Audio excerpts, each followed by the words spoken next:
Сәлеметсіздер ме? Бүгін өздеріңізге ауа райының өзгерісі менен адамның денсаулығының қандай қатынасы бар, яғни ауа райының өзгерісі адамның денсаулығына ықпал жасай ма деген мәселелер үстінде біраз тоқталайық. Ауаның райының өзгерісін адамдар көбінде адамға ұқсатып айтып жатады. Ауа райда бір әртіс секілді, я болмаса адам секілді кейде ойпыл-тойпыл мінез көрсетіп жатады деген секілді сөздермен бейнелеп жатамыз. Ауа райының өзгерісінің адам денсаулығына жасайтын ықпалдары өте көп. Былайша айтқанда, ауаның ылғалдығы, температура, атмосфера қысымы, сондай-ақ ультракүлгін сәулесі сияқты көп жақтылы мәселеге саяды. Түрліше ауа райы шарт жағдайы жүрек қан тамыр ауруы, қан қысым, буын ревматизмі қатарлы мәселелер туындатуы мүмкін. Сонымен бірге көңіл күйге, иммунитет жүйесіне де ықпал жасайды. Ауа райының өзгерісіне төтеп беру денсаулық қауіп-қатерін төмендетудегі маңызды шаралардың біреуі. Енді мұнда адамның көңіл күйі ауа райымен тығыз байланысты болады. Ауа райы шарт жағдайы, мысалы температура, жарық, атмосфералық қысым қатарлар физиологиялық механизм және психикалық ишарат арқылы көңіл күйге ықпал жасайды. Мұндай құбылысты әдетте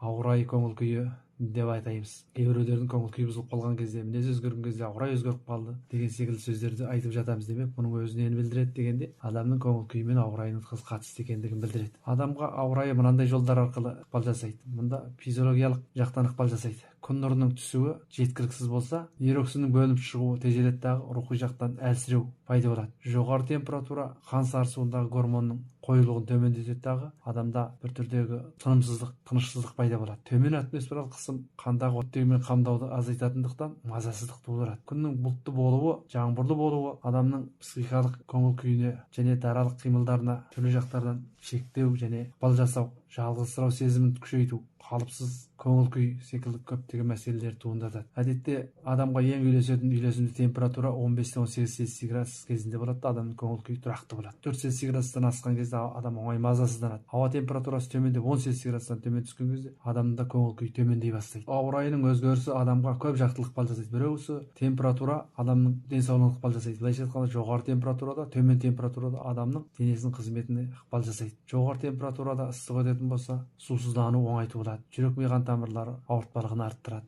Төмен температура болатын болса, буын қақсау, демікпе, жүрек бұлшықетінің өлеттенуі, миға қан құйылу секілді мәселелер туындайды. Күндіз бен түннің farқының өзі де адамның денесіне, денсаулығына қарата түрліше ықпалдар қозғауы мүмкін. Кейбір біршама әлсіз адамдар, мәселен қарттар, балалар оңай тоңауратып қалады. Тыныс жолдары оңай инфекцияланады. Ал ылғалдық пен атмосфераның өзі де адамға ықпал жасайды. Жоғары ылғалды орта зең бактериясының көбеюіне тиімді болады дағы. Суды теміреткі, әсіресе сезімталдық, мұрын қабыру сияқты кейбір жағдайларда асқындырады. Дымқылдық өте төмен болатын болса, тері құрғайды, тас жолы, кірге қабықтары зақымдырады деген секілді. Мұнан басқа да мына күннің ультракүлгін сәулесі, ауаның сапасы қатарларды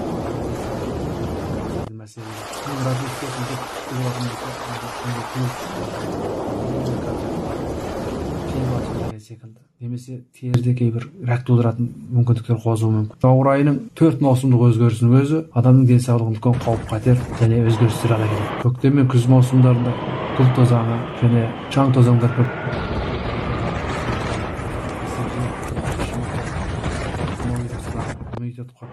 Қатарлы мәселелер туындайды. Ал жауын-шашын көп болатын болса, ауаның ылғалдығы жоғарылаған маусымдарда ылғалды орта ревматизмге де ықпал жасап, буын қақсау, буын қабыну қатарлы ауыр мәселелерін тудырады. Ауа райының ықпалы алуан түрлі. Адамның көңіл күйі, психикасы жақтардан ықпал жасайды. Мәселен, бұлтты жаңбырлы күндері күн нұрының жеткіліксіз болу себебінен қан сарысуындағы гормондардың бөлініп шығуы тежеледі, көңіл күй жабырқайды. Маусымдық жабырқау құбылыстары тууы мүмкін. Кейбір ерекше ауа райы оқиғалары, мысалы қуаңшылық, тасқын деген секілді адамдарда мазасыздық, жаралану, жараланғаннан кейінгі қозу, кедергісіз сияқты психикалық мәселелер тудыруы мүмкін. Демек, ауа райы денсаулыққа көп жақтардан ықпал жасайтындығын біз толық түсінуіміз, одан сақтануымыз керек. Төмен температура, мәселен суық қыс маусымдарында қан тамырының жиылуы, қан қысымының жоғарылауы, жүрек ми қан тамыр ауруларының туылу қатері артады. Иммунитет қысқа уақыттық төмендеу, тұмау, сырқау, жұқпалы аурулар, буынның жылдақ сұйықтықтарының жасушақтығы арту, осыдан барып буын қақсау, буын қабыру қатарлы мәселелер оңай туындайды. Жоғары температурада шіліңгірістік кездерінде де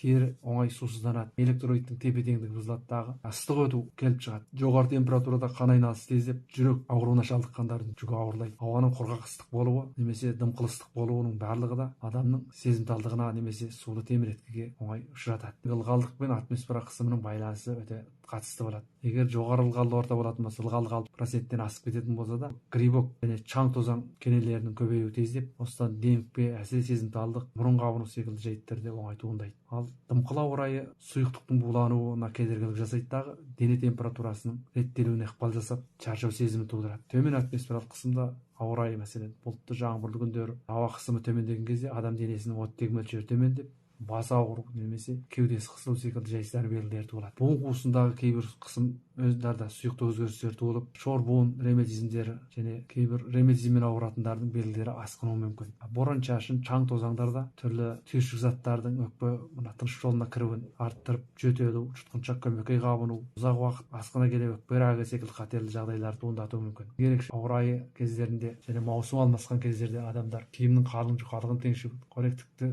теңшүү тәсилдери аркылуу аба ырайынын өзгөрүшүнө төтөп берүү керек. Маселен, азыр кыш келе жатыр. Эми осы мезгилде денемиздеги кан тамырлардын жыйырылатын, кан тамырлардын канын агысы баяулайтын мезгилге келет. Осы кезде биз майлы тамактарды өтө көп ичетін болсак, ми кан тамырлары тосулуу, кол аяк салдануу, жарым дене салданып калуу, мига кан куюлуу секилдүү кауп катердерди астына түсөт. Эми мындай кезде жылуулук сактоого да көңүл бөлүү керек. Тамакты жакшыраак ичүү, май курамы төмөнүрөөк азыктыктарды ылайыктуу мөлчөрдө тутунуу. Сонун менен бирге кыш маусумдагы кээ бир суук маусумдагы жанагы кан кысымынын жаппай жогорулоо секилдүү маселелерди, жүрөк тосулуу, ми соккусу катарлуу катерлердин туулуунан сактануу үчүн витамин Днын кемчил болуу жагдайы туулат. Ошондой кезде витамин толуктоо, кальций толуктоо чараларын колдонуу керек. Күндүз менен түндүн паркы өтө барктуу болотундуктан кыш күндөрү күнгө какталуу азаят. Мындайда күн нуру толугураак түскөн убакыттарда күнгө чыгуу, күнгө какталуу чараларын да колдонуу керек. Аба ырайынын ыстык сууктугу адамдын кан кысымына, кан тамыр жүйөсүнө, иммунитет жүйөсүнө, көңүл күйүнө, осунун баардыгына ыкпал жасайт. Маусумдун өзгөрүштөрү, 4 маусумдагы және аба ырайындагы